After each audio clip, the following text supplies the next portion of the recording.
सारे आपको इस गांव में 20-30% मकान ऐसे मिलेंगे जिन पे प्लास्टर नहीं होगा,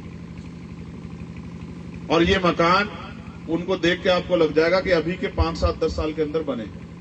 उससे पहले वो कच्चे मकानों में पता नहीं कैसे कैसे जीवन यापन कर रहे थे। क्योंकि ये दुख का विषय है, तो बहुत चुनावी बात तो नहीं मैं करने वाला, मगर मैं आपसे ये कहना चाहता हूं, आज हमें इस परिवार के साथ खड़े होना है। और सिर्फ इसलिए नहीं खड़े होना कि ये हमारी जाति के हैं या हमारे पड़ोस के हैं या हमारे क्षेत्र के हैं, इसलिए खड़े होना है कि इनके परिवार के साथ अन्याय हुआ। और सिर्फ एक जाति को नहीं, हर उस व्यक्ति को इनके साथ खड़ा होना चाहिए जो इंसानियत को मानता है, जो ये मानता है कि इनके साथ गलत हुआ है और जो चाहता है कि दोबारा किसी के साथ ऐसा ना हो। जिन लोगों ने किया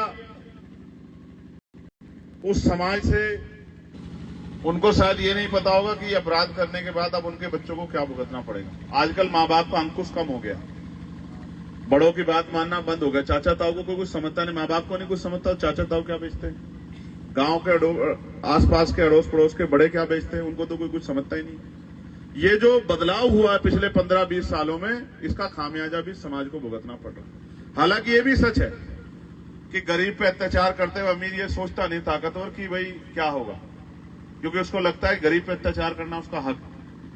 मगर मैं आपको एक ही बात कह सकता हूं, पहले ये रोज होते थे, हर दूसरे दिन हम लोग अखबारें पढ़ते थे, टीवी में सुनते थे, तीसरे दिन सुनते थे, लेकिन पिछले 7-8 सालों में इसमें कमी आई।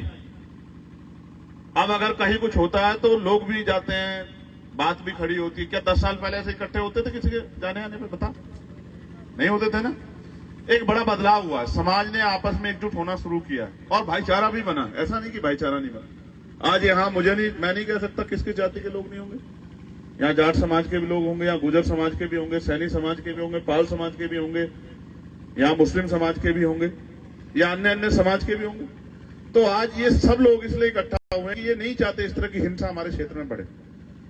लेकिन ये भी एक सवाल है कि जब अच्छे अधिकारी नहीं होंगे और उनका व्यवहार जनता के प्रति अच्छा नहीं होगा तो इसका खामियाजा भी लोगों को भुगतना पड़ेगा। जब अधिकारी अपना जमीर बेच के और चंद पैसों में अपराधियों को संरक्षण देंगे तो इसका खामियाजा भी गरीबों को भुगतना पड़ेगा। जब अपराधी जनता से गुलामों जैसा व्यवहार करेंगे और जनता को पैरों की जूती समझेंगे तो इसका खामियाजा भी जनता को भुगतना पड़ेगा। और ये अधिकारी इसलिए बेलगाम हो गए हैं कि इनको लगता है कि जनता उनका कुछ नहीं।